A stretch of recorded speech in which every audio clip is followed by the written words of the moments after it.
Okay, so number 2, God knows every detail with regards to history, past, present, and future. Napag-aralan rin na po natin yan. He is a God na wala po siyang pasimula at wala rin po siyang wakas. So siya lamang po ang pwedeng magtakda ng pasimula at ang wakas ng kanyang mga nilikha. Okay, so only God is eternal. And then of course, God knowledge of all things has existed from eternity.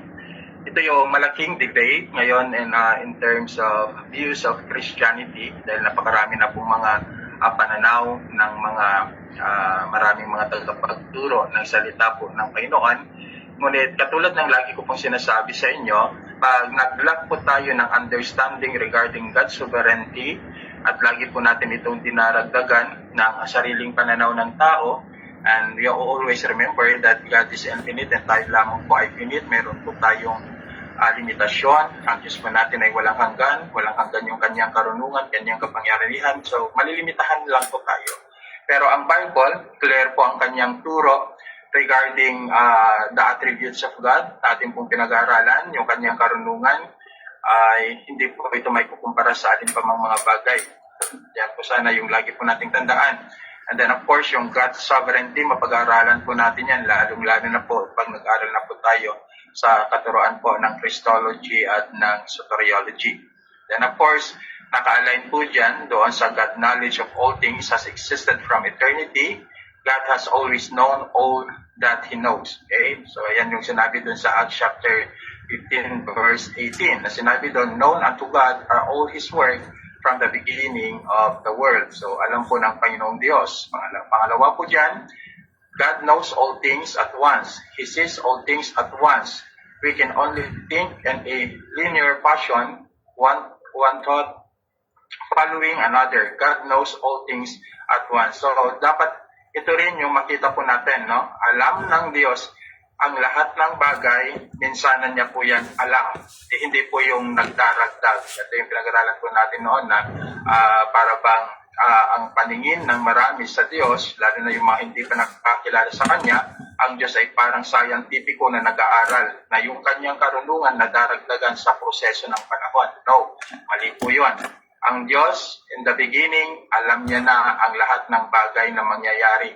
At yan po ay maliwanag din po sa mga talatang ating nabanggit sa unang pag-aaral po natin. And then, of course, God knowledge has been forever with Him. In other words, God does not learn. Ano yung sinabi ko po sa inyo kanina. God knowledge is according to His perfect wisdom.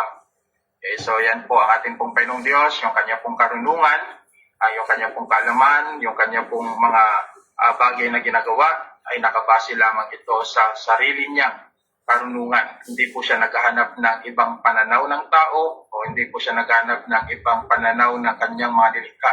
Dahil siya mismo ang nalumikha, so alam niya yung kanyang ginagawa. So God created the world in His perfect wisdom. God created human being in His perfect wisdom. Kaya ito yung lagi kong sinasabi po sa inyo, na lahat ng aspeto sa buhay po nating tao, He created perfectly. So maraming nagtatanong sa akin, minsan sabi nila, Pastor, kahit pa yung mga disabled, create pa rin yan ng Panginoong Diyos. Sabi ko sa kanila, to be sure, sabi ko, there is a purpose why. Pero I do believe na nilikha po tayo ng Diyos for a reason. So lahat ng bagay mayroon pong rason ang Diyos at mayroon pong dahilan. Hindi man ito maarok ng ating limitadong kaisipan, ngunit ang Diyos alam niya yung kanyang ginagawa.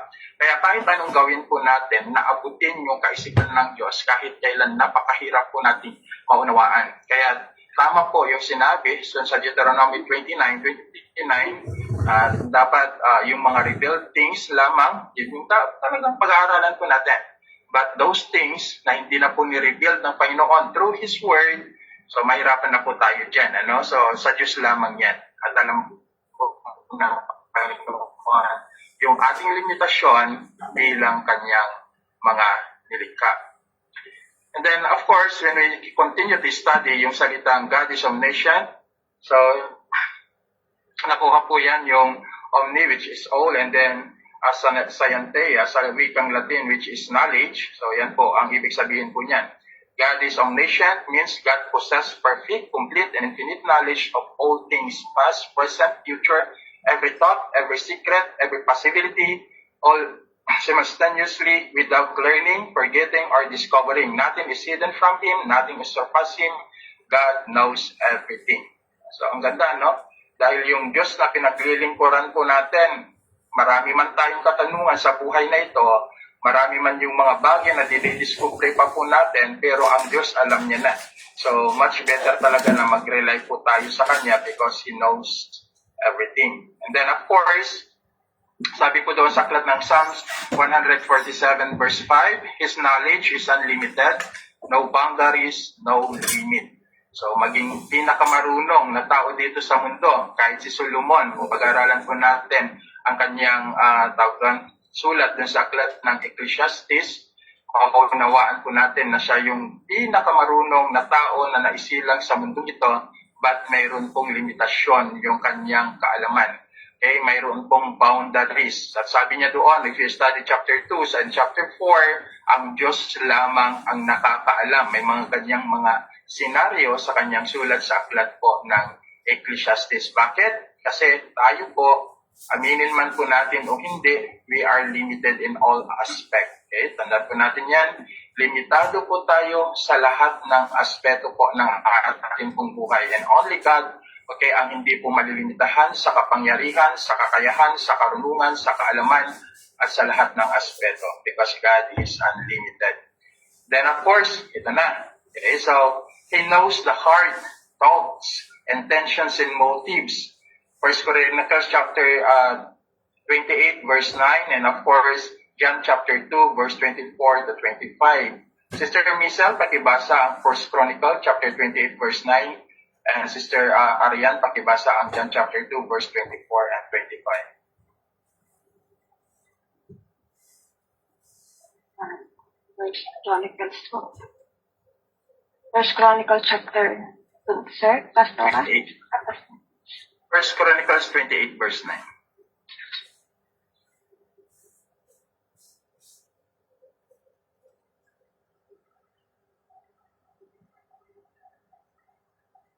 Sabi po dito, First Chronicle chapter 28, verse 9. At ikaw naman, Solomon, anak ko, kilalanin mo ang Diyos na ng iyong ama at paglingkuran mo siya ng buong puso at pag-iisip sapagkat sinisiyasat ni Yahweh ang ating damdamin at nauunawaan ang ating binabalak at iniisip. Kung lalapit ka sa Kanya, tatanggapin ka niya. Ngunit, kung tatalikuran mo siya, itatakwil ka niya magpakailanman. Amen. Alam niyo po, ito yung gusto kong bibigyan ng diin sa soteriology po natin in terms of salvation. Kasi pag-usapan po natin the conditions of the heart. Kasi ang isa po sa stand po ng Bible, okay, is the predestinations and election. Ipapaunawa ko po sa inyo ito. Bakit? Bakit ganun kaya?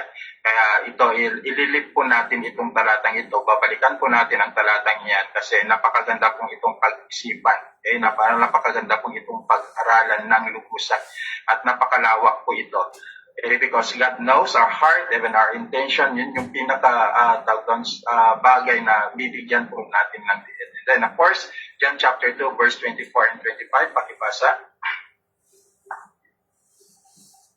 John chapter 2, verse 24 to 25. Ngunit hindi nagtiwala si Jesus sa kanila dahil kilala niya ang lahat ng tao.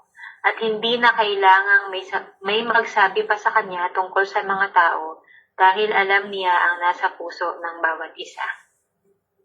Okay, so kung papansinin nyo dyan, napupunta naman tayo sa soteriology, pero hapiawan ko lang din kung dito. So, sabi po dyan na sila'y naniwala. Okay, the same Greek word po yung sinabing believe and have faith on Him. Okay, pero anong sinabi dyan? Okay, hindi po ipinagkatiwala ng Panginoon Kristo ang kanyang sarili sa kanila kasi alam niya ang kanilang mga puso. So yan po ay kaliwanagan. Pero naituro ko na rin po ito sa mga iba at babalikan po natin. Ang tawag po dyan, may dalawa po kasing uri ng pananampalataya which is mentioned in the scripture, the artificial faith and the saving faith. Saving faith found in the book of Ephesians chapter 2 verse 8 and 9, and then yung artificials naman po ay matatagpuan po natin in that particular verses, John chapter 2 verse 24 to 25. When we talk about artificial, galing po yan sa kanilang sariling pananampalataya. Hindi po yan galing sa Diyos. May diferensya po yan. So let us leave this particular studies kasi ito po ay pag-aaralan po natin sa soteriology. And then third, tingnan po natin, He knows the future, declare the end from the beginning. So ito yung isang kadahilanan na dapat din po nating makita yung kanyang kakayahan bilang Diyos. So alam niya po yung future kasi siya po yung nag-akda, siya po yung gumawa, siya po yung nagdeklara. What happened in the beginning and what happened at the end, yan po ay pamamaraan at yan po ay ginawa na mismo ng ating pong Panginoong Diyos. So wala po tayong may dadahilan. Ulitin ko sa inyo. So, sino nga ba tayo, sabi po ni Job, okay, doon sa kanya pong aklat, na tao na we are asking question about God. Tayo kanyang mga nilikha lamang. Tayo part of His creation. The only thing that we can do is to submit, okay, to His power, to His divine power, because He knows the best for us. Okay? So, He knows the future. So, alam niya po yan. Yung pangyayari sa nakaraan at pangyayari sa hinarap, alam po ng Panginoon. Yung mga pangyayari sa buhay po natin, sa nakaraan at maging sa hinaharap, alam din po yan ng Panginoon. Kaya nga po, yan po yung panghawakan po lagi natin in times that we are facing a lot of difficulties in life, mga pagsubok po sa ating buhay. Alam po yan ng ating pong Panginoong Diyos. Ang nais lang po ng Panginoong Diyos, magtiwala tayo sa kanyang karunungan dahil yun yung pinaka-the best na maibibigay po natin. Hindi lamang po para sa kanya, lalong-lalo na po sa ating pong sarili. Number 4, nothing is hidden, all things are open before Him. So, wala po tayong maitatago sa ating pong Panginoong Diyos. No? So, maging ang ating pong kasalanan, alam po niya. Lahat po ng ating pong pag-iisip, alam po niya. Laman ng ating puso, alam po niya. Pagtakbo ng ating pong isipan o emosyon, alam din po ng ating pong Panginoong Diyos. Because there is nothing that we can hide from Him dahil ang Diyos po ay lahat ng bagay na titignan niya, nakikita ng kanyang pananaw. And then number 5, He knows every detail, even the smallest matter. It's the same as true. And then He knows eternally, never learns new things, His knowledge never change. Tandaan po natin yan, sinabi ko na rin po yan sa inyo kanina. Ang Diyos, alam niya na ang lahat ng bagay, hindi na po niya kailangan pag-aralan pa. Kung bakit marami po sa mga tagapagturo ng salita ng Diyos na mislead in interpretations of the Scripture, ang hindi po kasi nila talagang kayang tanggapin ay yung pagkasubirano ng Diyos bilang isang omnipresent God, bilang isang omnipotent God at isang omniscient God. Kaya nga, pag kayo po ay nag-aral po ng doctrines, dapat tatanggapin ng inyong puso ang realidad sa buhay na ito kung sino siya. Kasi kahit na anong gawin po natin, kahit na anong gawin po nating pagpapaliwanag, ang tanging lalabas pa rin po dyan ay yung sinasabi ng Biblia kung sino siya. Okay, so hopefully that we are not disagree regarding that matters, that God knows everything. God knows every details of our life. God knows already the beginning and ending of history. Alam niya po ang lahat ng bagay na yan. Okay, so next, God's knowledge is infinite and perfect. So ang karunungan po ng Diyos ay walang hanggan at perfecto. Okay, so basahin po natin ang mga talatang ito. Sister Jenaline, pakibasa ang mga talata. Better siguro sa Tagalog. No? Someone read Psalms chapter 147 to 147 verse 5. And then also, pakibasa mo na hanggang sa Job chapter 37 verse 16. And then, Sister Christine, are you available to read Romans chapter 11 verse 3, saka 1 John chapter 3 verse 20? Pakibasa po. Yan sa Psalms 147 verse 5. Si Yahweh na ating Diyos ay dakila at malakas, taglay niyang karunungan, hinding-hindi masusukat. Sa Job 37 verse 16. Alam mo ba kung bakit ang ulap ay lumulutang? Iyan ay gawa ng makapangyarihan niyang kamay. Tunay at ganap ang kanyang kaalaman. Okay. Let us go. Kita ko ito, limited tayo dito. Pero I think wala pang scientist na nakapagpaliwanag kung bakit yung ulap nga ay lumulutang. But only God knows. Okay? Only God knows. Although they can maybe pwede rin siguro may nakadiscover na may mga rason, nakita na nila yung mga scientific area ng mga bagay na yan. Pero sa totoo lang, Diyos lang ang pwedeng makapagpaliwanag sa mga bagay na hindi po natin kayang ipaliwanag. Okay? So, pag-aaralan po natin yung the doctrines of cosmology kasi mapag-aaralan po natin yan dun sa dispensation. Makikita po natin, okay? Sinabi na ng Biblia kahit na bago pa madiscover na ang mundo ay bilog, ang Biblia sinabi niya na ang mundo ay bilog. So, ang daming mga pwede nating pagbasihan talaga na ang Biblia talaga, heaven and creations, okay, makikita po natin yung sobrang karunungan ng Diyos. Alam niya yung kanyang pagbabalanse at ginagawa. Alam niyo po, when we talk about creations talaga, maraming mga scientific po, madidisalign lang yung routine po ng ating pong mundo dito sa araw, magkakaroon ng great disaster na mangyayari. Sabi nila, pag napalayo tayo kundi sa araw, maaari tayong ma-freeze. Pag napalapit naman, maaaring masunod daw yung earth. So, pansinin po ninyo, for a long time years, yung ikot niya, yung routine niya, yung excess na mundo po natin, yung pag-ikot niya sa mundo, mapapansin niyo, walang pagkakamali. Bakit? Perfecto po kasi yung gumawa. Perfectong Diyos ang nagbalanse sa lahat ng bagay. So, ayan ay mabibigyan din po natin yan ng diyan sooner. Then, of course, Sister Christine, pakibasa. Amen. Kung hindi siya available, Sister General. Okay, sige. Sabi dito sa 33, sa Roman 11, lubang napakasagana ng kayamanan ng Diyos, di matarok ang kanyang kaalaman.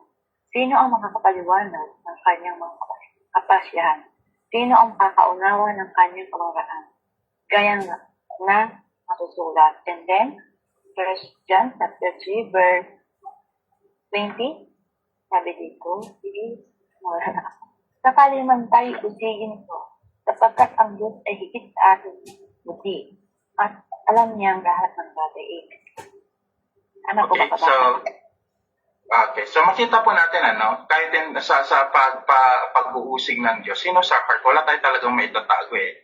Kahit na pagdating ng Judgment Day, isingit pa lang ito, Judgment Day, walang may dadahilan ng tao. Kahit nasabihin niya pagdating ng araw, Lord, nagsilingkod naman kami ganito, gumawa naman kami ng miracles, bakit hindi pa rin po kami makakapasok sa inyong karahan? Bakit hindi pa rin po kami ligtas? God, search the heart, alam niya yung puso. Kaya tama po ang Matthew chapter 7:21 na hindi lahat ng isabi sa akin, Panginoon, Panginoon, ay makakapasok sa kaharian ng Diyos kundi ang sumusunod sa kanyang kalooban. When we talk about those who follow God's will, ibig sabihin dapat nagagawa po natin ng buo sa ating puso.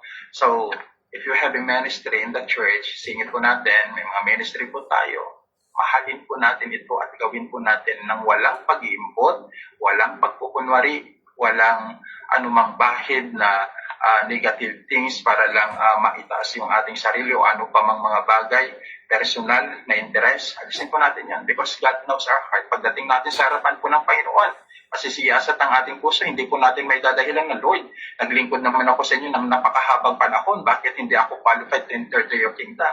Kasi ang pasyan naman kasi ng Diyos, hindi yung activeness mo sa church yung puso mo sa church. At yung puso na yun, ang dapat nagre-regenerate sa iyo to become active and committed and devoted in your ministry. Kasi kung ginagawa mo lang yon based on your will, something wrong. Pero kung ginagawa mo yon because you love God more than everything else, that is a blessing for you. Kasi may benefits po yan pagdating po ng araw. And then balik po tayo sa Romans chapter 11 verse 33. So makikita po natin the depth of riches both of His wisdom and knowledge. Okay? Unsearchable are His judgment and His always past finding out. So makikita rin po natin pagdating po ng panahon na hukuman ng atin pong Panginoong Diyos ang sansinukob, wala pong maidadahilan ang lahat po ng mga tao. Kasi katulad ng pinag-aralan natin kanina, maging ang litid ng ating katawan, He knows every detail of His creation. Ibig sabihin, maging ang kasukasuhan po natin, parte ng katawan po natin, God knows, wala po tayong may lilihim po dyan. Kaya ito yung dapat po nating tandaan habang tayo naglilingkod po sa ating Panginoong Diyos.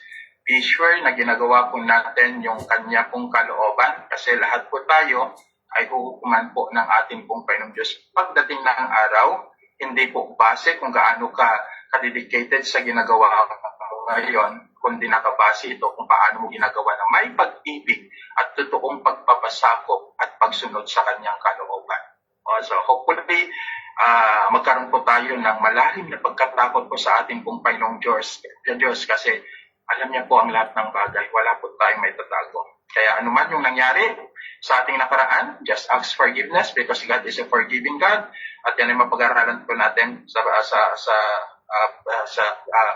before matapos po ito. So yan po yung makita po natin sana.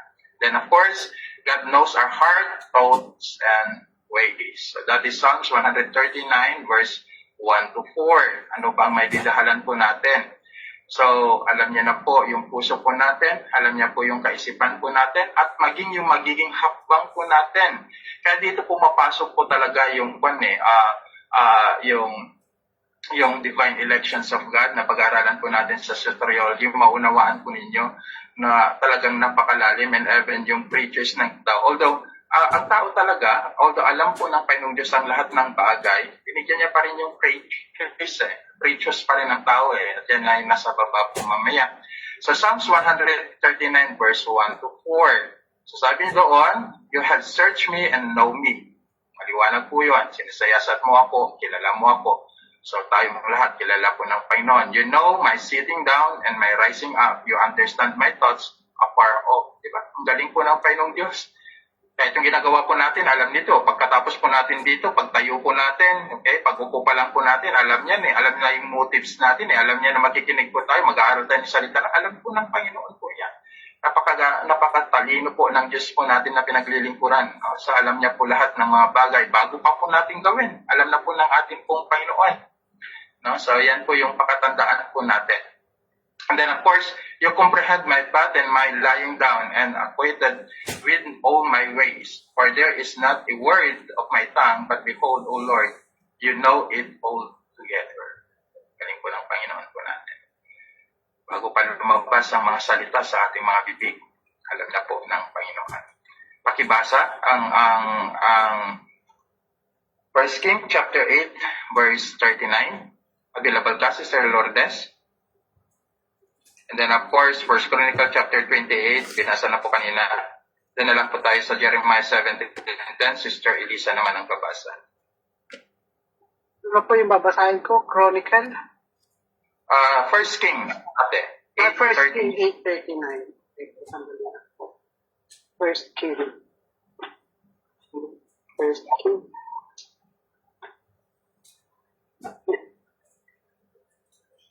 First King chapter 8:39. Saan? First King 39. 39. Ang sabi po rito, pakinggan ninyo sila mula sa langit na inyong tahanan at sila'y patawarin.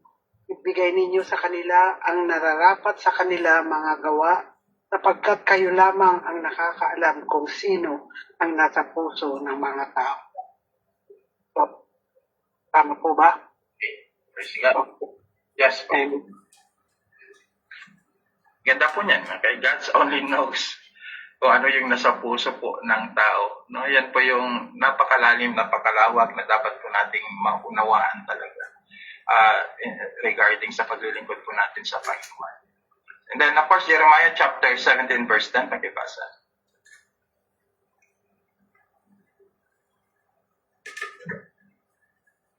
Sir Elisa, dyan ka? Okay po, Pastor, busy po ako. Busy? Wala lang po. Okay, Wala lang. kay ate. 17 verse 10, akong si Yahweh ang sumisiyasat sa isip at sumasaliksik sa puso ng mga tao. Ginagantimpalaan ko ang bawat isa ayon sa kanyang pamumuhay. Ginagantimpalaan ayon sa kanyang ginagawa. Amen. Okay. So, yeah. So when we talk about the fruit of our deeds, so totoo naman, that is a biblical, even in Old Testament, makikita na po natin kung nasa puso mo yung paggawa ng mabuti, God will continue to bless you. Kung nasa puso mo yung pagsunod sa Kanya, God will continue to bless you. Okay? Pero pag ang puso mo malayo sa Kanya, mababasa po natin in history talaga, mayroong mga curse, mayroong mga punishment.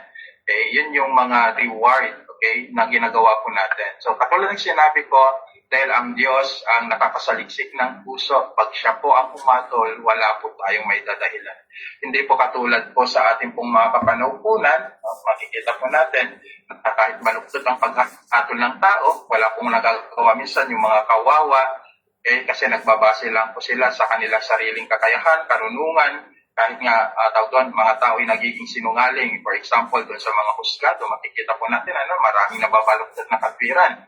At marami po yung mga may sala pero napapawalan sala, samantalang marami rin po yung mga walang sala pero po sila ay nabibigyan po ng kaparusahan. So, pansinin po natin, pero ang Diyos po natin na pinaglilingkuran, patas po siya. Dahil alam po niya yung ating mga ginagawa, alam niya po yung laman ng ating puso, alam niya po yung lahat ng pinagpapagalan po natin. So, ang Diyos na pinaglingkuran po natin, ulitin ko, napakarunong, napakatalino, at alam niya po ang lahat ng bagay sa ating buhay. God knows the future in all of it. Basta Sister Arian.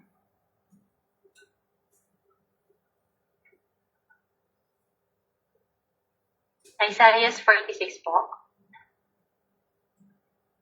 9 to 10. Alalahanin ninyo ang aking mga ginawa noong unang panahon. Ako lang ang Diyos at wala nang iba pang katulad ko. Sa simula pa lang, sinabi ko na ang mga mangyayari sa hinaharap. Ang aking mga inihayag ay magaganap at gagawin ko ang lahat ng gusto kong gawin. Okay, this is before the creation and after, okay, of all God's creation. Okay, yan po ay alam na po ng ating pong Panginoong Diyos. Naideklara niya na, alam niya na, yung mangyayari sa history, even the time of Isaiah, yan ay sa panahon po ng hari po ng Syria at marami pang mga iba. Kaya dapat focus pa natin ang ating pong mga kaisipan na ang Diyos sa simula hanggang wakas, alam na po niya ang mangyayari sa kasaysayan. Okay, so hindi na po natin yun mahadlangan. Kaya kung sinabi ng Diyos sa panahon mismo ni Noah na magkakaroon ng malaking baha, magkakaroon ng malaking baha. Dahil noon pa man, alam na ng Diyos sa panahon yan, ang tao ay magiging makasalanan, depraved, at hindi po nila kikilalanin ang Diyos na lumikha sa kanila maliban sa 8, okay, which is the family of Noah. At kung sakali man ang bansang Israel ay pinili ng Diyos at may mga panahon na naging matigas through the history, alam din po ng Panginoon. And even sa ating pong panahon ngayon, okay, so kaya nga, pag-aralan po natin the doctrines of the church pagdating ng araw, ano ba yung lukewarm, which is mentioned in the book of Revelation, hanggang sa end, makikita po natin talaga na ang Diyos nakatakda ang lahat ng kanyang gagawin. Okay? That is our God, whom we serve. Okay? Siya yung nagtakda ng panahon, oras sa lahat ng kanyang nilikha. So, parang ganito lang. Ang isang manlililo, doon sa aklat po ng Jeremiah chapter 18, makikita po natin, gagawin po ng isang manlililok ng palayok o ng banga sa disenyong gusto niya. Sana hindi po tayo na may Mr. Ben. Sa disenyong gusto niya. Kasi mastro ang Diyos po natin. Siya ang lumikha sa sandaigdigang ito, nilagay niya ang lahat ng kanyang magustuhan sa sanlibutan ito. If you study in Genesis chapter 1, and God see or look na lahat ng bagay nakita niya mabuti at bawang mabuti. And 31, nakita ng nilikha niyang tao at nakita ng Diyos ay talagang napakabuti. So mapapansinin mo, para sa Panginoon, lahat ng kanyang ginawa ay perfecto. Okay, so that's, kung ang Diyos natin, nakita niya na yon, na ang lahat ng kanyang ginawa ay perfecto, alam din niya kung saan patutungo yung kanyang mga nilikha. Okay, so bakit? All-knowing siya Pastor, paano ba naman at paano natin aatukin ang karunungan ng Diyos? Yung masama, mabuti, yung namamatay, yung may sakit, ano pa? Yun yung mga bagay talaga na hindi po natin kayang arukin. Ang tanging magagawa lamang po natin dyan ay ipagkatiwala sa nakakaalam. Alam niyo po, when I'm praying something that I've never, hindi ko talaga kayang arukin doon sa mga bagay, hindi ko maunawaan. Ang ginawa ko na, Lord, ikaw nakakaalam, ikaw nakakaunawa, Sa iyo ko na lang pinagkakatiwala. So what is your purpose? What is your program in my life? At ano man yung programa mo sa aking ministry? Ikaw nakakabatid niyan. So sa iyo ko pinagkakatiwala, mangyayari ang iyong kalooban. Bakit?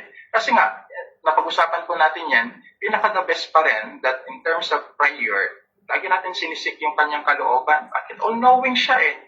All-powerful siya. Saka omnipresent siya. Alam niya yung lahat ng sitwasyon po natin. So yan po yung sinasabi po dyan, that God knows all events from the very beginning until the end. Siya po ang may akda. Of course, madaragdagan po yan pagdating pa po natin sa mga ibang talakayan po natin regarding sa kanyang pagka-soberano. Then, of course, Acts chapter 15 verse 18, binasa na rin niya kanina. Even in the book of John here, chapter 2 verse 20 and 22, pinapakita pa rin yung tawag doon, karunungan ng Diyos at lahat ng mga bagay, maging sekreto, paliwanag po sa Kanya. Yan po ang atin pong Panginoon. Then, of course, nothing is hidden from God. That is every chapter 4 verse 13. Basahin niyo na lang po yan mamaya sa inyo po mga Bible. Then of course, Job chapter 21 verse 22. And then Proverbs chapter 3 verse 3, the eye of the Lord are in every place, keeping watch on the evil and good. Okay, so pakibasa nga ito sa wikang Tagalog, Sister Gianalyn, para mas malinaw tayo. Proverbs 15:3. Ay, 15. Proverbs.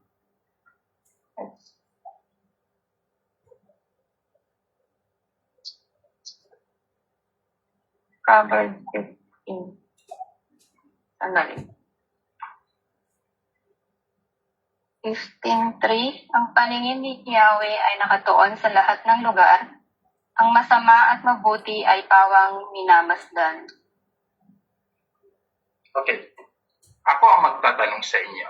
Ito medyo malalim pero lahat naman tama. Pero gusto ko lang magkaroon ulit kayo ng kunting pag-exercise sa mind po natin. Parang pag meron tayong naisagot na medyo hindi natin tanggap, yan po ay sinabi nga po nila, the benefits of doubt. Kaya maganda rin yung may pinag-iisipan tayo. Una kong tanong, kasi ikaw, Pastor Jenalyn Sister Jenalyn, ang unang nagbasa, the eye of the Lord are in every place, keeping watch on evil and good. Ngayon, ito ang tanong. Alam na pala ng Diyos ang bagay na mangyayaring mabuti at alam na rin ng Diyos ang bagay na alam niyang mangyayaring masama. Ang question ba nito? Bakit yung masama hindi pa niya pigilan, alam niya na kung ang Diyos ay mabuti? Kung ang Diyos ay mabuti, bakit yung masamang mangyayari ay hindi niya pinipigilan? Mahirap na Para tanong. sa akin, Pastor, for us to trust Him. Kunwari, example ko na lang, yung mga trials na dumarating sa atin, hindi naman natin ina-expect yun. Why He allow? Bakit inaalaw niya yung mga bagay na yun? Para mas makita natin how He works, kung paano siya magtrabaho sa buhay natin, magtiwala tayo, at ibigay natin yung bang mag-depend tayo as a child sa Kanya. Yun lang po. Okay. Sister Arian, unahin ko mga taga-Singapore. How about you, Sister Arian?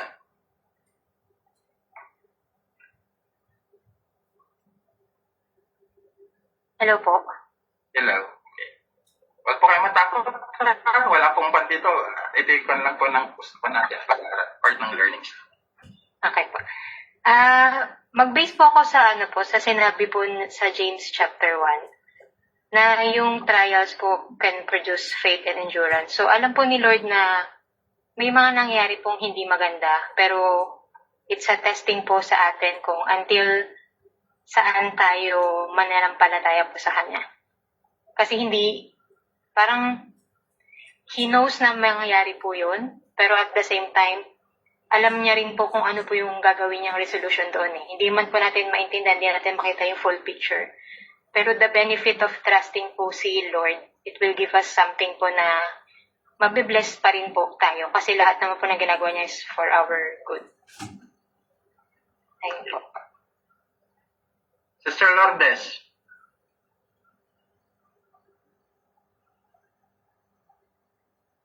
Sa akin naman narinig niyo ba ako nakalabas nakatesto? Okay po.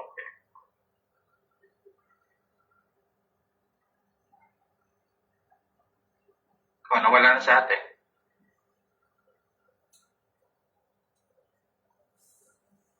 Okay, balikan natin Sir Lourdes. Sir Elisa, nandiyan ka?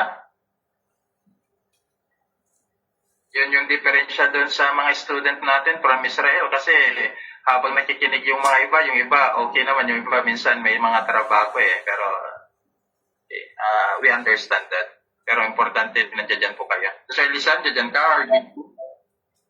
Sorry, nawala ako, Pastor. Sige ate.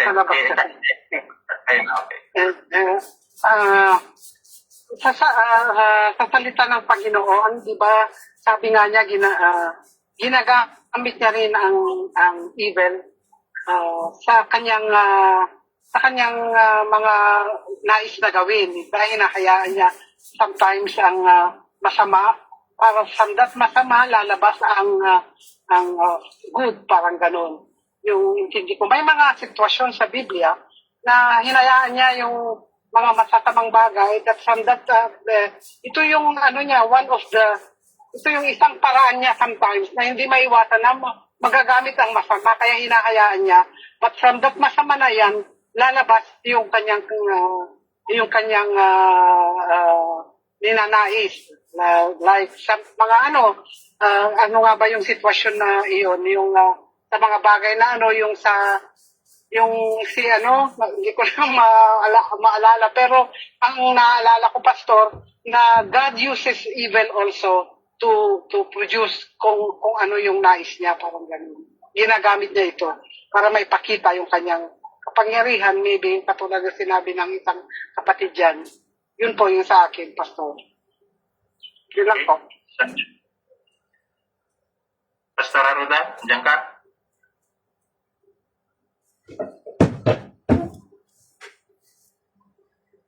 Wala sila. Si Elisa. Yun nga, Pastor, yung sa Romans 8:28 nilang apply ko doon na all things work together for good. So yung mga masamang nangyayari, it's for our own good pa rin para sa kanyang mga anak.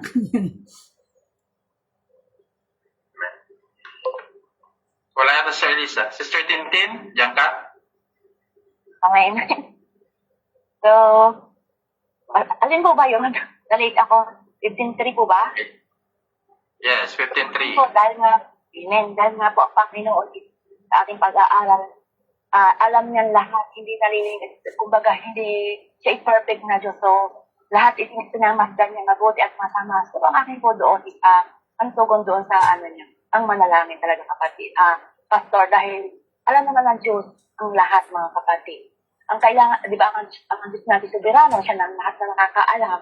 So, dahil tayo nananampalataya, masama at mabuti sinisiyasan niya ang puso po. Di ba? So, ang nais po ng ating Panginoon ay natiling tapat ang lahat ng kanyang tinawat. At dahil saka po, di ba, pag tayo nananalangin, alam naman po ng Panginoon ang ating puso, ang ating ginagawa. So, iba pa rin po yung binubukal ng ating labi na nanggagaling sa puso, yung ating pananampalataya. Tama po ba? So, yun po, alam po na lahat ng Diyos at alam niya, nakaugnay sa lahat ng plano niya. So, kung may mga pagsubok man, nalalaman ng Diyos kung ano yung tugon ng bawat isa. Yun lang po. Nalate po ako, sorry. Sister Maisel, para sa Brother Hansfield.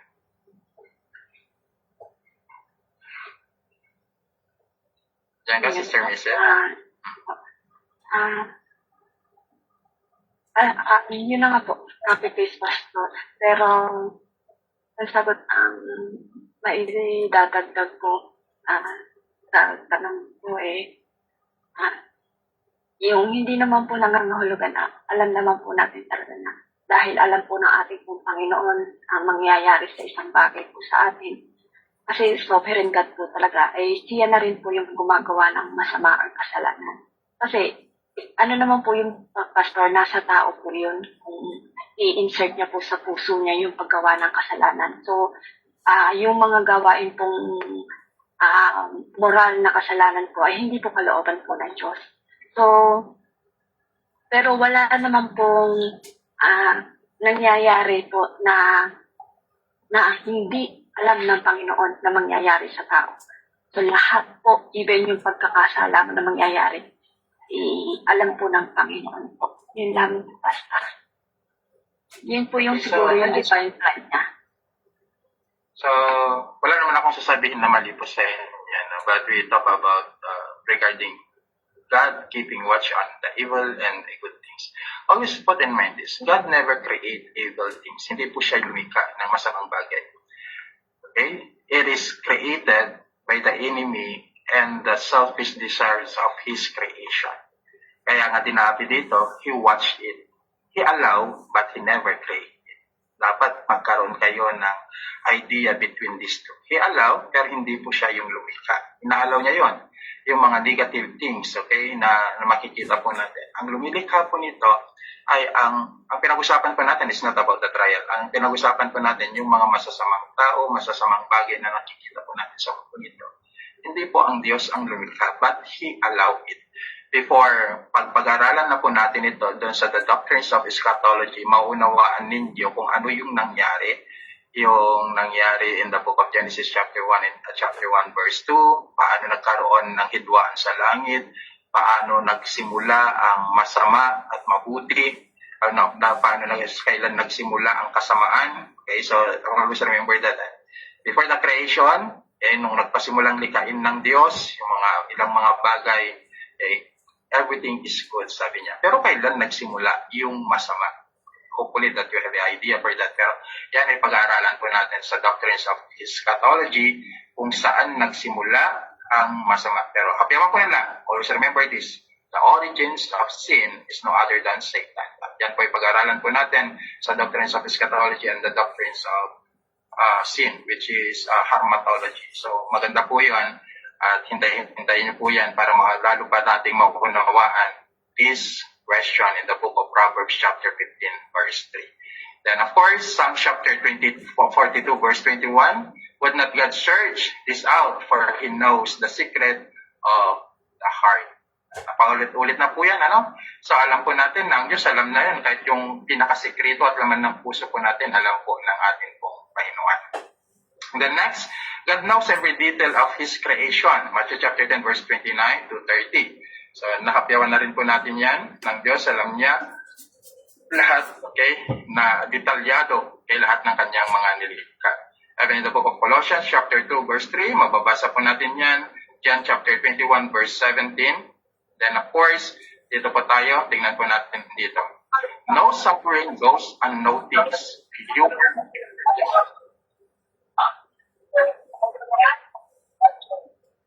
Mukhang may naka-open po sa inyo. Okay, no suffering goes unnoticed, you are never unseen or uncared. Sabi po dito, for He knows your sin, no secret can be hidden. So tandaan po natin yan, wala po tayong pagsubok na hindi po niya alam. Huwag po nating isipin na hindi niya po tayo pinangangalagaan. Huwag po nating isipin na hindi niya po alam yung ating kasalanan and even our hidden sin, dahil wala pong sikreto sa ating puso, sa ating kaisipan, sa ating damdamin na may tatago sa Kanya. At sinabi dito, okay, confess it, He already knows and offer forgiveness. He knows your future. Of course, tiwala naman po tayo dyan, ano? Alam ng Diyos ang future po natin. Pero parati po natin ginagamit po kasi ang Jeremiah chapter 29 verse 11 is ginagamit sa inyo yan in terms of future, for I know the plan that I have for you, sabi po doon. Ano? So lagi po itong ginagamit ng marami. Okay, so tawag doon, gamit na po ang Jeremiah chapter 29 verse 11. Actually po yan ay prophetic word po ni Jeremiah sa bansang Israel. At tandaan po natin yan. And verse 10, huwag niyo pong alisin. Nasabi po doon, pagkatapos ng 70 taon na kayo maging alipin sa Babylonia, muli ko kayong ibabalik sa bayang ito. Dahil alam ko, pumasok na yun. So yan po, minsan, we are using some scripture out of context.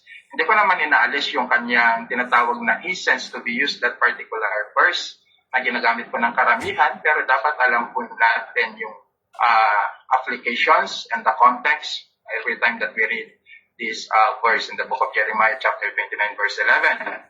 So, tandaan mo natin yan. And then, your life is not random. Trust is perfect. alam niyo po, ang buhay po natin, hindi lang naman po yan nagkataon, hindi lang basta ibinigay sa iyo, yun na yan. Okay, hindi. Okay, so alam ng Diyos kasi na lahat ng mga nangyayari sa ating buhay, it is purpose. Mayroon po siyang malalim na layunin. Mayroon po siyang malalim na layunin kung bakit sinilang sa mundong ito. Just read the Bible para maunawaan mo pa ng gusto ang layunin ng Diyos para sa buhay mo. So, alam ng Diyos, tayo sinilang, ngayon nasa ministry na po tayo, alam niya din kung saan po tayo patutungo. Always trust His plan because He is God, knows everything. Trust His perfect plan. He knows your thought. Alam niyo yung isip po natin. You can be fully honest before Him, no pretense. Okay? Hindi po tayong pwedeng magpanggap. Okay? Sa Kanyang harapan. Come as you are. Sabi doon, He knows you completely, yet He still loves you. Yun yung maganda, no? Pero in terms of this love, always remember, the given. Okay? Given to those people who are elect, chosen by the Lord, which is always mentioned in the New Testament, most especially if you study in the book of Romans until in the book of Jude, makikita po natin how God loved His people, which is the believer. His love is not based on performance. Ito na yung sinabi ko nung una, okay, but on His character. So, babalikan po natin yan sa ibang pag-aaral. Lastly, pakibasa sa Sir Jenaline. God caused everything to happen. God causes everything to happen. He knows it. Yet human free choice will remain, knows all things, yet is distinct from all things. He is both transcendent, above all knowledge, and personal, knows us intimately. Okay, so screenshot nyo yan. Kaya di bali may papasa naman po ito sa inyo eh. So, God causes everything to happen. Meron po kayong tanong dyan? Wala naman siguro, ano? Wala po tayong laban po dyan, ano? God causes everything to happen. He is all-powerful, omnipresent, all-knowledgeable, omniscient. So, lahat ng bagay na nangyayari, He make it everything to happen. He knows it, sabi niyan, and yet human free choice. May pagpili pa rin ang tao or free will. Okay? May free choice or free will, sabi po dyan, pero pangkaraniwan sa atin kasi free choice talaga ginagamit po namin. Okay, so, yan po yung titignan po natin lagi.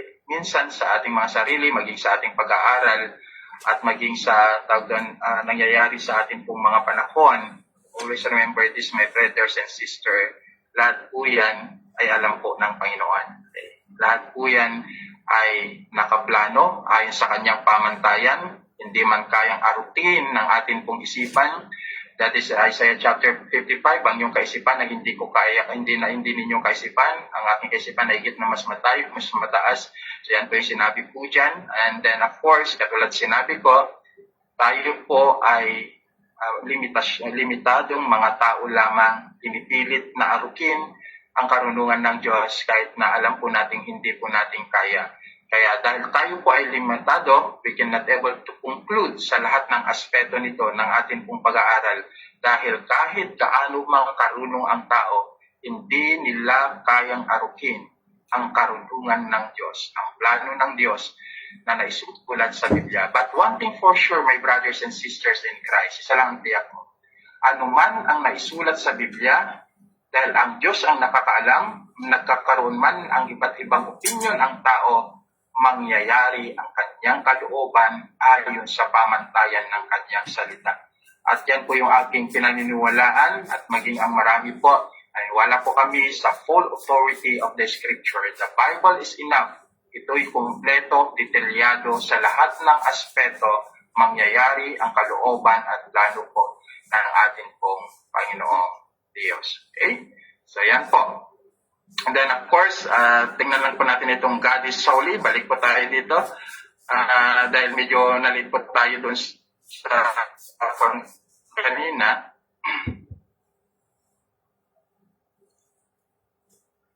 Okay, God is holy. Pakibasa, Sister Arian. Paikot-ikot lang po kayo. Okay, Arian, God is holy. God is holy. The Hebrew word for holy literally means separate or set apart. God is separate. Okay. Sige. Diretso. Okay po. God is separate from all that is defiled. B. God is also separate in that He is above all creation. He is transcendent. Okay, so papansinin niyo lagi, yung nababanggit yung kanyang pagka-transcendent, yung kanyang pagka-Diyos, pagkadakila, pagkamakapangyarihan sa lahat. So, tandaan po natin, ang Diyos, separate po siya sa lahat ng mga maruruming bagay, okay, sa lahat ng mga masasamang bagay, dahil bakit siya po ang Diyos na banal, makapangyarihan sa lahat ng bagay. Then pangalawa, God is also separate and is that He is above all creation. Okay, it's natural. Okay, hindi po natin mapapantayan yung kanyang kabanalan. Okay, iba siya, iba tayo. And then of course, sabi dito, God is the measures of all things. Okay, He is the ultimate standard of holiness. Yan po yung isang bagay na nais ng Diyos sa atin in terms of holiness. So napakataas yung standard na hinahanap sa atin pagdating sa kabanalan. Okay? 1 Peter chapter 1 verse 16, because it is written, "Be holy, for I am holy." This is quoted in the book of Leviticus. No? So, ang pagiging banal, hindi po ito kagustuhan ng tao, kundi ito'y isang utos na dapat sundin ng tao. To become holy, it is commanded by God. Pag sinabing utos, ito po ay compulsory. Ano man po yung magiging dahilan ng tao, basta't ang inutos ng Diyos tayo magpakabanal, and that is dapat tayo mamuhay doon sa kabanalan. Okay, so naituro ko pa ito sa mga ilang naging una sa mga tinuruan ko po noon ng Bible study. May tatlong uri po ng holiness in the scripture na dapat po nating makita. Of course, that is part of the doctrines of sanctification. Hapyawan ko lang, matatakal din natin ito sa soteriology and in the doctrines of pneumatology, which is the doctrine of the Holy Spirit. So ang tatlong ito, yung tinatawag po nilang positional holiness, which is that is yung tayo po ay naging born again. Hindi po natin alam kung kailan, hindi po natin alam kung paano.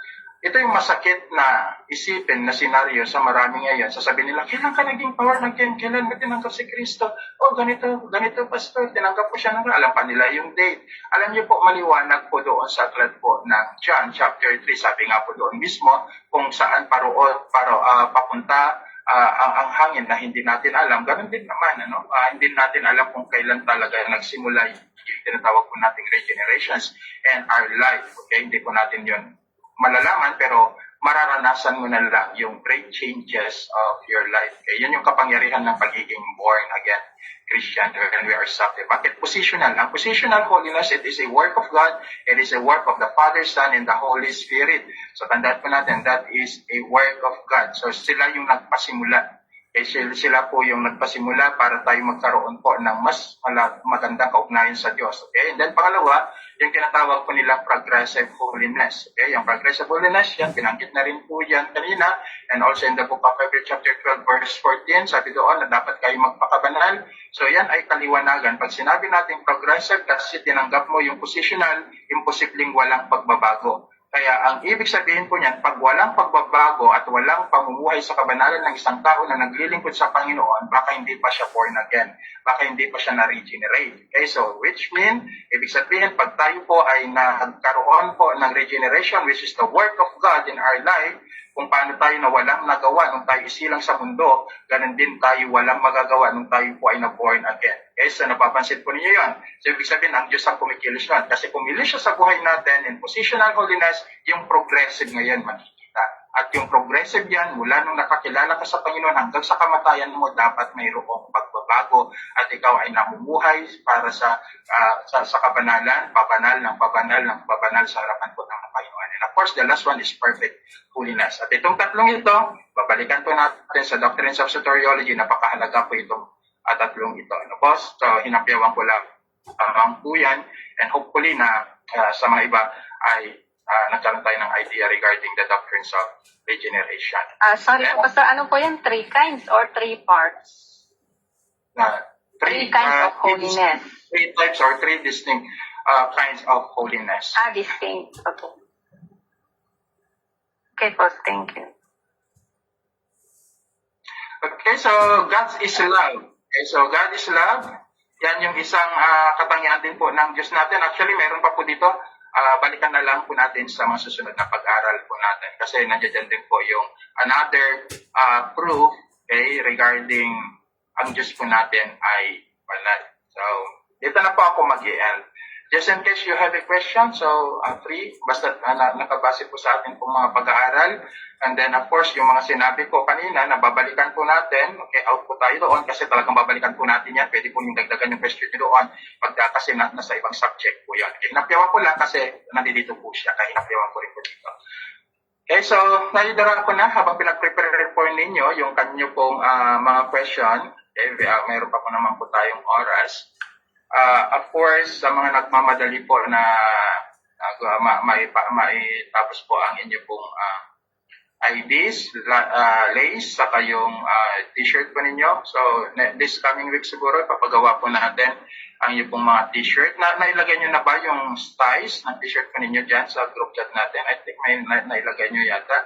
Okay, so be sure po sa size po ninyo kasi minsan kasi ang mga nagpiprint po, akong pagbibintangan po minsan gumagamit po sila ng Yalex, gumagamit po sila ng Crown, hindi ko po alam kung anong gagamitin po nilang t-shirt kasi sila naman po yung nag-o-order.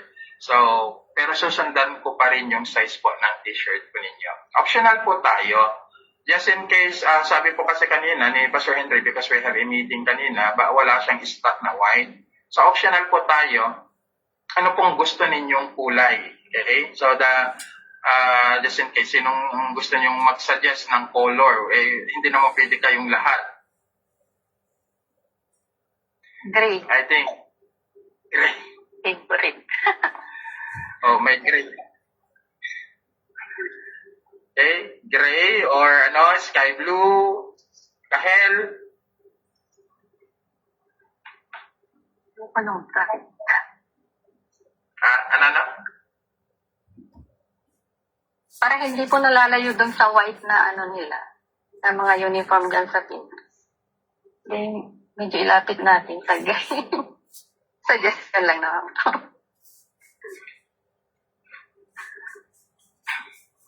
Okay, so just in case, okay, may suggestion si Sir Ginalyn.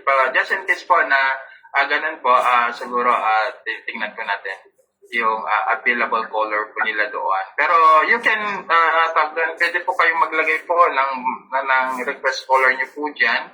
Tapos i-thumbs up nyo na lang kung sino yung mas marami, yun na lang pipiliin po. Ngayon, kung wala po kayong may suggest, kung ano po yung available po nandoon, which is titignan ko naman yung talagang unisex na kulay para lahat naman po ay may suot po natin sa inyo kung gusto po ninyong gamitin para may promote din po ang ating Bible School. And then, of course, I have a meeting on 31 sa Philippine Theological Seminary po sa Manila, saka doon sa Kingston Bible College din po sa Manila. Yan po ay partnership po ng ating pong school. So, pag-pray po natin na maging maayos po ang usapan po doon. Kasi gusto po namin ilakad talaga na palawakin po ang mga institusyon po. Hindi lamang po siya hindi lamang po siya face-to-face. Kasi itong mga school na ito, talagang nasa Manila po, may mga Bible school na po itong mga to. And then, ang sa amin naman po ay yung tinatawag po nating mobilized institute po tayo. Ibig sabihin, ito po ay dinadala sa different churches. At yan po naman yung ministry po namin ngayon. And then, of course, through online, marami na rin po naman po nag-online sa ating po institusyon. And then, yan po yung ipanalangin po natin. And then, matapos po lahat po ng mga, may mga curriculum na po tayo, as na-send ko na rin po sa inyo. Pero ito ay rinirevisa po namin para sa lalong ikakabuti pa po ng pagtuturo at pag-aaral po ng ating pong mga estudyante. And then another, na-include nyo po sa panalangin, hopefully that this coming 2027, we can magkaroon na rin po ng Bible School po ang New Life Christian Fellowship Globalization dito po sa Tarlac. At yan naman ay we are continue to pray. Kung mga gusto mag-donate balang araw, nasa sa inyo po yun.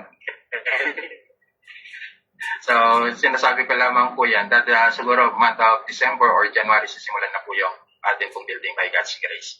And then, of course, this coming September po, dahil ito yung available time po ni Pastor Lito sa ni Pastor Edmond, yung isa po nasa Project 6, yung isa naman po yata party po ng Quezon, hindi ko pa Quezon City.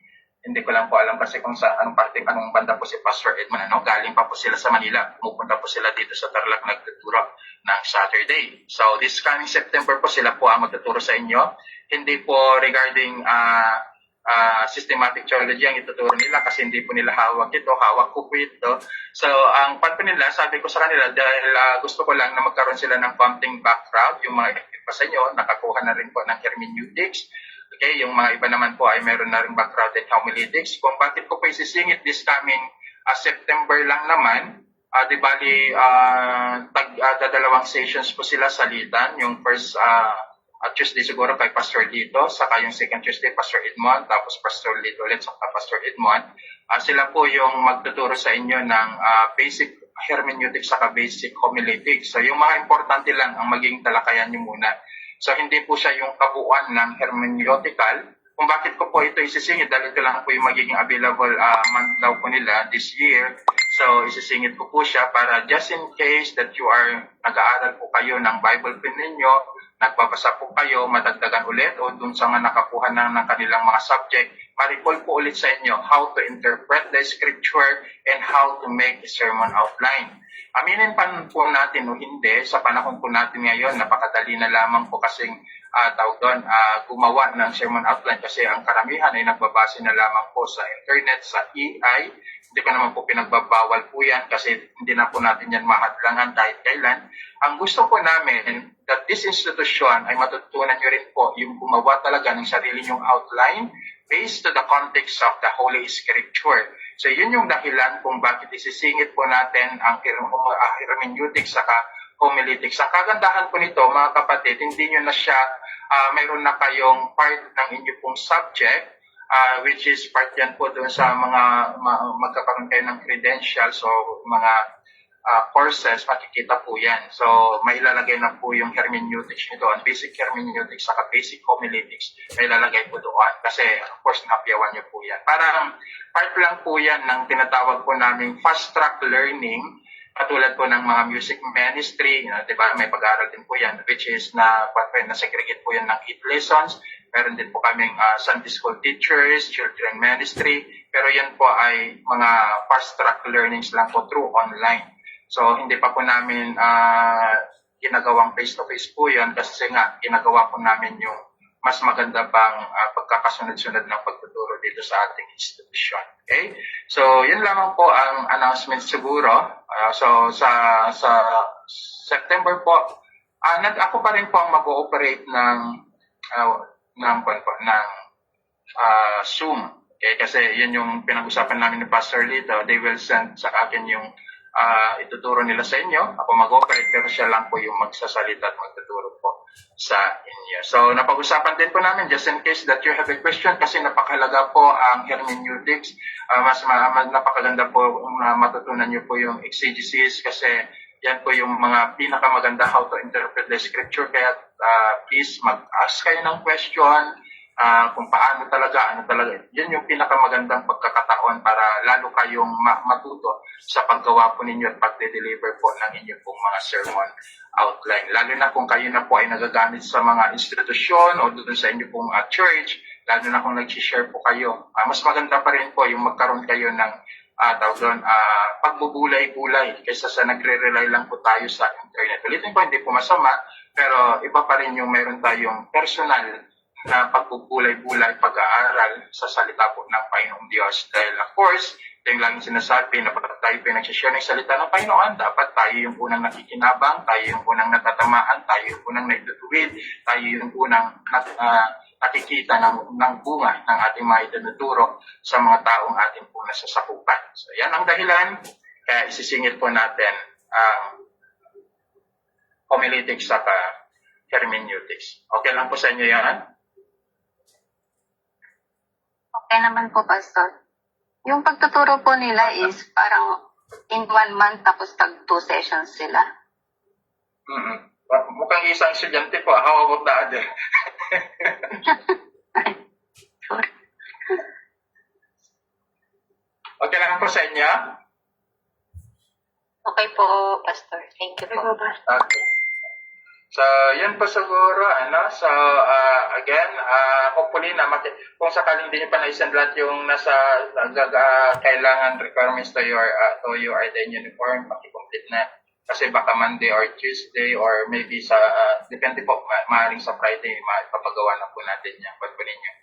Kasi, I heard na baka, yung pan ng Israel yata, ipapadala pa doon sa Kalapan, ng Sister Maisel. Pastor, alis po ng Pinas ay 21 po. 21, dapat mas maigi na yung mas maaga na maipadala po sa inyo doon. Tapos, pag na-send na po doon sa inyo, of course, at least pipick upin na lang kaysa yung naghabol sa oras kasi may delivery pa rin. Tapos, yung dalawang Singapore po natin, hindi ko alam kung paano ko papadala yun. So, kayo na lang po mag-tell sa akin and then, kung Ayun paano sa ko amin po, papadala po. yung sa amin po kaya is Sis Ayan, kay Sis Ayan na lang po kasi uwi po siya noong December. Hindi naman po Okay. nagmamadali yung sa amin. Kasi ganito na lang, kung uwi siya kasi wala sa inyo, kung ipapadala ko rin kay na Sister Arian, i-bigyan lang yung address, isasend ko na rin po doon. Para walang problema. Kung gusto naman po masyal Sister Arian dito, wala rin problema, nakadepende po sa kanya. Sis Ayan. Sige po, Pastor. Mag-update po kay Pastor Rajan. Salamat po. Okay, sige. So, ganun lang po yung code po natin. Ano? So, okay, go tayo. Mayroon pa po tayong konting minuto for question and answer. Meron kayong question and answer. Pag hindi po, wala na po kayong tanong, i-request ko na lang kay sino ba nag-opening kanina. Okay, Sir Aryan na lang magpo-close sa atin ang prayer.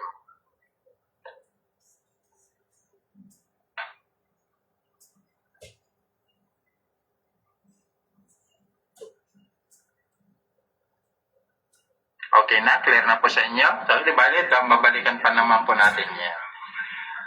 Okay, so, kung wala na po kayong mga tanong, let us, Tanong ko lang po, Pastor. Tanong ko lang po. Sige, ano yun? Sandali lang. After ng hermeneutics, babalikan natin itong proper theology? Or mag-jump na Yes, tayo sa theology? Yeah. Sige po. Babalikan siguro natin kasi itong proper theology kasi ayaw kong iwan ko sa inyo. Pero mabilisan na lang po siguro yun na pag-aaral po natin sa proper theology. Kasi although halos paulit-ulit lang naman kasi yung attributes of God. Pero at least mas maganda yung naulit-ulit minsan para lalong na ilalagay sa ating mga kaisipan regarding kung ano yung attributes po ng ating pong Panginoon. So, balikan po natin siguro ito. And then, pagpasok po ng second week siguro ng October, kasi baka magpa-2 class po kami dyan. Dahil may mga nagre-request din po sa music ministry. Hindi lang mo po yan, meron din po nagre-request sa amin pong tawag doon, Sunday school teacher ministry. So, medyo i-arrange po namin yung lessons ng online. Okay, kasi meron po yung mga nag-enroll din, pero sabi namin baka next year na po children ng mga ilang mga pastor po. But let us pray for them na hopefully na yung eagerness nila ay magpapatuloy. So marami, kaya nagkaroon pa kami ng separate talaga na meron talagang doctrines at meron din talagang practical. So dalawa naman yan systematic theology at saka practical theology. Kaya mahalaga itong systematic theology kasi pag nag-direct tayo sa practical theology without knowing the systematic theology, there is possibility na magiging mali ang pagtuturo po natin sa Bible, sa mga church. Kaya ang pundasyon talaga para ikaw ay magkaroon ng tamang pananaw at pagtuturo sa iglesia, dapat matapos ang systematical theology or systematic theology bago yung tinatawag naming practical theology. Okay, so bagamat pwede rin naman silang mamili because that is their choice, pero sa amin kasi nire-require talaga namin hanggat maaari na nakapag-aral po sila sa theology. Kasi sa mga Bible school na pinanggalingan po namin talaga ay tawag doon, marami po yung nawawala, marami pa rin po yung naghihila ng iba't ibang mga turo. The problem is this, naging panuntunan kasi ng maraming Bible school yung practical theology without systematic or biblical theology. Kaya mahalaga itong dalawa na para mabalanse ang paglilingkod po ninyo sa Panginoon. So, panalangin po natin yan. Okay, so si Sir Arian, kasi wala ng mga tanong, na-request na i-close muna sa pananalangin. Kita-kita po ulit tayo sa next Tuesday. Okay po, Pastor. Let's pray po. Salamat po, Panginoon, sa gabing ito. Salamat, Lord God, sa mga salita mo, Panginoon, at sa aming guro ngayong gabi, Panginoon. Patuloy mo po siyang puspusin ng iyong banal na spirito, Panginoon, at patuloy mo po, O Lord, na increase, Lord God, ang kanyang knowledge at understanding patungkol sa iyo, Panginoon. At dalangin namin, Lord, ano man po ang plano po nila sa kanila pong simbahan, O Lord, at dito sa kanila pong institution, O Lord God, we pray, Panginoon, for your will, O Lord God, to be fulfilled, Panginoon, sa kanila pong lahat, O Lord God. Salamat, Panginoon, sa buhay po ng bawat isa, O Lord. Patuloy ka pong mangusap sa amin, O Lord God. Patuloy ka pong naming maitaas, Panginoon. Salamat po, Lord. Binibigyan namin ng lahat ng kapulit pagsamba sa iyong ngalan lamang, O Diyos. In Jesus' name, Amen. Amen. Amen. Okay, so God bless po sa ating lahat. Kita-kita po tayo sa Zoom meeting po natin. Jesus. Yan po. God bless po, Pastor. Thank you po. Bye-bye po. Thank you Bye. po. God bless. God bless everyone. Okay. Salamat po. Bye-bye. Salamat.